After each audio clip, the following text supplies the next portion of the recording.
Assalamu alaikum. How are you, students of Standard 12? Hope you all are fine. Today, welcome back to my physics class. Dear students, I will start a new chapter today. That is chapter 5, and it is named as Electromagnetic Induction and Alternating Current. And today, I will explain from this chapter electromagnetic induction. So let's start the class. Electromagnetic induction.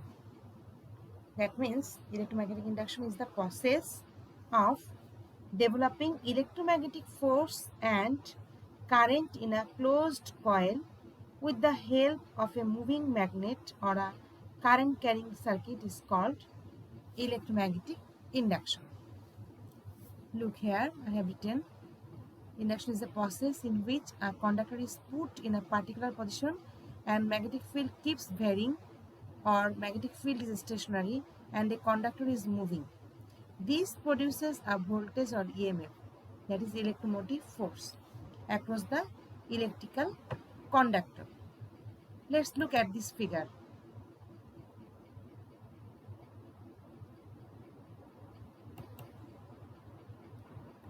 Look here. Here, look, the galvanometer. Here is there is a coil, and the two end of the coil is connected with the galvanometer. You know, galvanometer is an instrument or device which measures, which shows the deflection when there is existence of current in any coil. So here we are seeing the magnet is keeping in front of the coil, and the galvanometer is showing zero result. That means no deflection is occurring here. There is no deflection of the galvanometer pointer when the bar magnet is kept stationary near the coil. But when the magnet is in motion with respect to the coil, the pointer of the galvanometer deflects. That is, the presence of current in the coil is indicated. So if you, keeping the magnet stationary, bring the coil towards the magnet, you will see the same result. That means that time also you can see the galvanometer pointer is deflecting.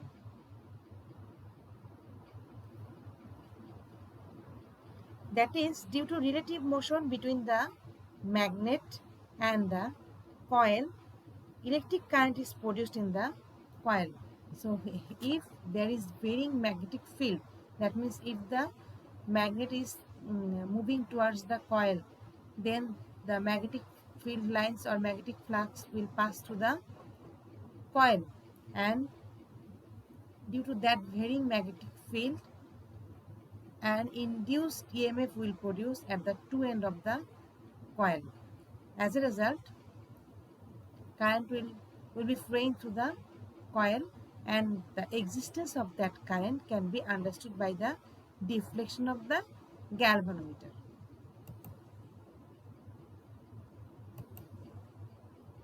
So look here, if north pole is moving towards the coil, then we can see the galvanometer pointer is deflecting, and again north pole is moving away from the galvanometer. That time also the pointer of the galvanometer will be moving, but in the opposite direction. Look here, when the north pole is moving towards the galvanometer, the pointer is moving towards the positive direction, and when north pole is taken outward or away from the coil, that time also the pointer will move, but in the opposite direction. And this is known as electromagnetic induction, because in this process an electromotive force and current in the closed coil with the help of the moving magnet or current carrying circuit is produced.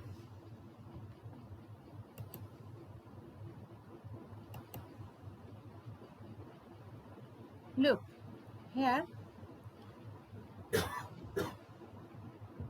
by using copper wire we make a coil, and through the coil. If a magnet is moving through inside the coil, then what happens? The pointer of the galvanometer is deflecting. That is also representing electromagnetic induction. Now, induced electromotive force and current. So we can induce the current in the loop by changing the magnetic field. To be more accurate, if the magnetic flux through a coil is changed, voltage will be produced. This voltage is known as induced EMF. So a current can be induced by moving the magnet into the loops of wire,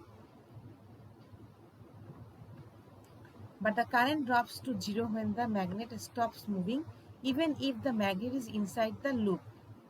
So if there is a stationary magnet inside the loop or very near to the loop, then there will be no current flowing in the coil. That means current drops to zero.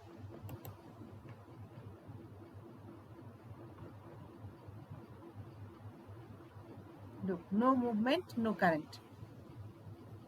And when the magnet is moving, then current will be flowing, will be induced. So due to the variation of the magnetic field lines to the coil, an induced EMF is produced at the two ends of the coil. As a result, current will be flowing through the circuit or coil.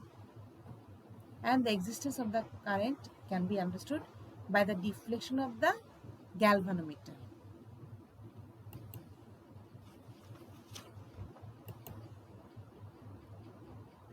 Dear students,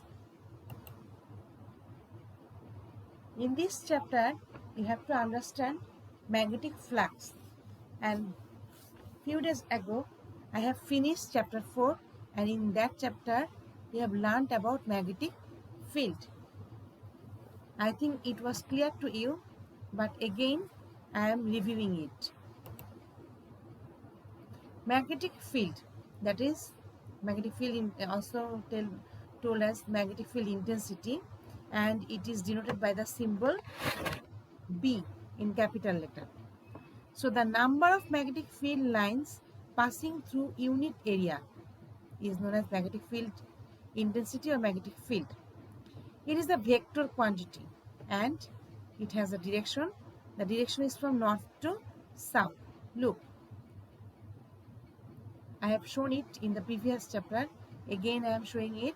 Look, from north to south, some imaginary lines are emerged from north and enter into the south, and those imaginary lines are magnetic field lines. Okay, so the number of magnetic field lines passing through unit area is known as magnetic field or magnetic field intensity. It is vector quantity and its direction. As it is vector quantity, so it must have a magnitude and direction. So the direction of it is from north to south. And now I will make you clear magnetic flux. So if it comes in the exam, what is the difference between magnetic field and what is the magnetic flux, then you can write in this way: the number of magnetic field lines that passing through any area along the direction perpendicular to the surface. Look, what is the difference? Here the number of lines of force passing through unit area, but here through any cross-sectional area, and that lines of force passing perpendicularly to the surface of the area. And magnetic flux, it is a scalar quantity. And another one thing, magnetic flux density. That means magnetic flux density represents the magnitude of magnetic field. So if it comes in the exam, what is magnetic flux density? You can also simply write it as magnetic field intensity, that is B. So look here, magnetic field lines are passing from north to south. So if I consider the unit area here and if I consider the unit area here, so magnetic field intensity will be greater at which area? Obviously in this area, because through this area more lines of force are passing, but through this area few lines of force are passing. So obviously the magnetic field intensity in this area will be greater than that of this area. If it is 4 Tesla, then it will be 2 Tesla. Because you know the unit of magnetic field intensity is what? Tesla. You have learned it from the previous chapter. So look here, if I consider the magnetic consider the unit area here, then phi low, then here phi medium, and here most of the lines of force are very closer at the two poles. So if in this if at the two poles, if we consider any unit area, then the magnetic flux is higher in that area.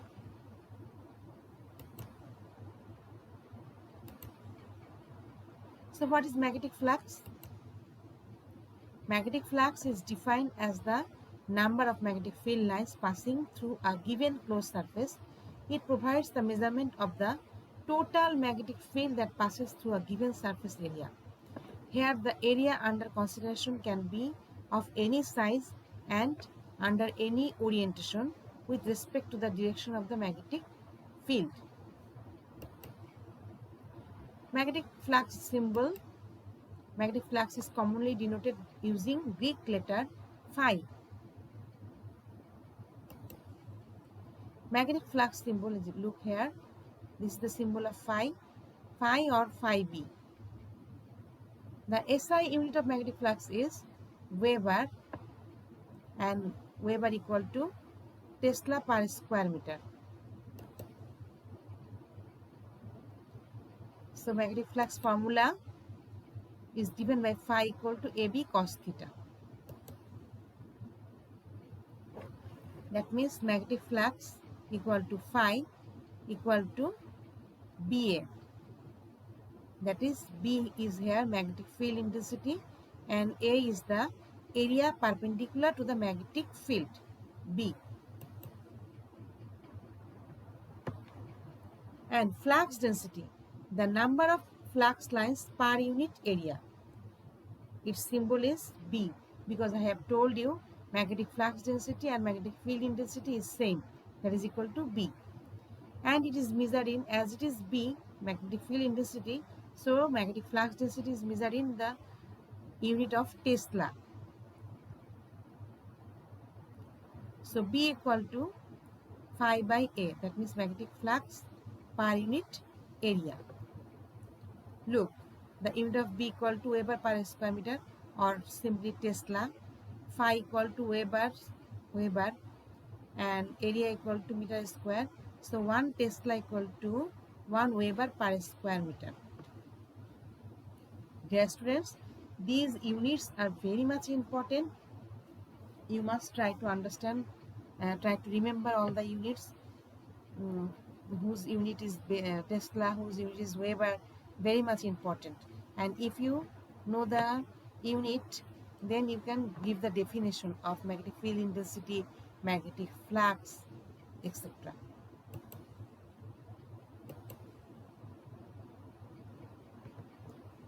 So when the magnetic field lines are passing perpendicularly to the through any area, then flux is maximum.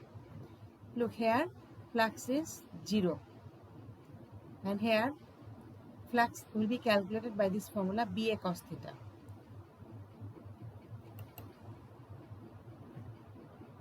Dear students, look here, B represents magnetic field intensity, and the magnetic field lines are passing through this area, and here also magnetic field lines are passing through this area. So here the flux is phi 1 and here the flux is phi 2.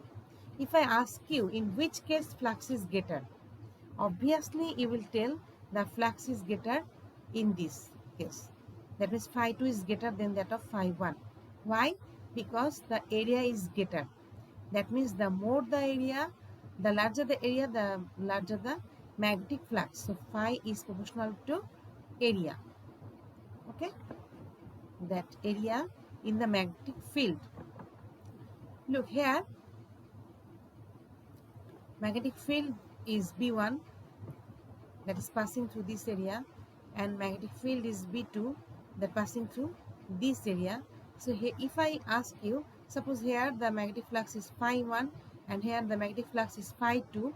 If I ask you in which case the magnetic flux is greater, obviously you will tell phi 2 is greater than that of phi 1, because more lines of force are passing through this area than that of this area. So magnetic field flux depend also magnetic field intensity. That means phi is proportional to B. Look here. Here, this is the area which is in the magnetic, which is considered in the magnetic field, and area, you know, area is a vector quantity, isn't it? And it has a direction, and its direction is perpendicularly outward. Okay, I have explained it in the in my previous class, and in that class I have shown you the direction of area is always perpendicularly outward. From which side you can see it is always perpendicularly outward. So here the angle between magnetic field intensity and the area vector is what? Theta equal to 0 degree. So here the magnetic flux will be maximum. But look here, the magnetic field lines are passing at an angle theta with the area vector. Okay, so here if we want to calculate the magnetic flux, then we have to find out the component of magnetic field in the perpendicular direction, because from the definition of magnetic flux we know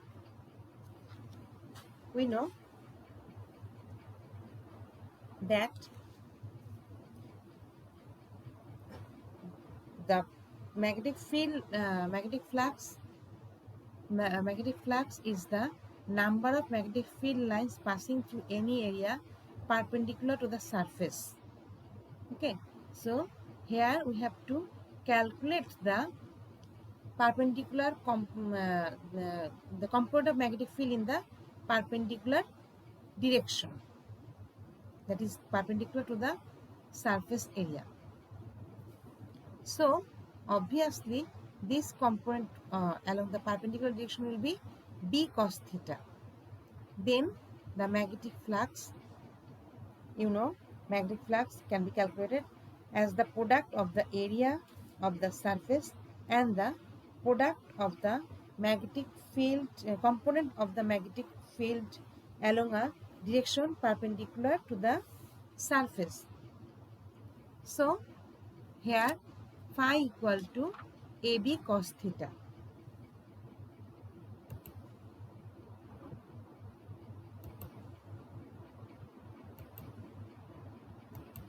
So look here, how can we calculate magnetic flux? Look, we got phi is proportional to A. The more, the larger the area, the more the magnetic flux. The larger the more magnetic field intensity, the more magnetic flux. So phi is proportional to B, and phi is also proportional to cos theta. Look here,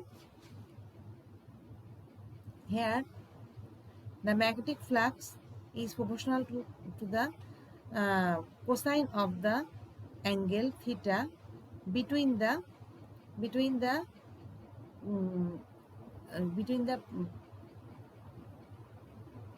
perpendicular and the magnetic field intensity B. Look here, The direction of the surface area is what? Perpendicular to the surface. And with this, the magnetic field is at an angle theta. So its cosine. So flux will be varying here with the cosine of this angle, that is cos theta. So phi is proportional to cos theta. So by combining all these, we can get phi is proportional to AB cos theta. And you know, AB cos theta, that means dot product. So we can write phi equal to A dot B. Thus the magnetic flux is measured by the scalar product of area vector A and the magnetic field B. So this is all about magnetic flux, and we need this to understand Faraday's law, Lenz's law, and in the next class I will explain those things.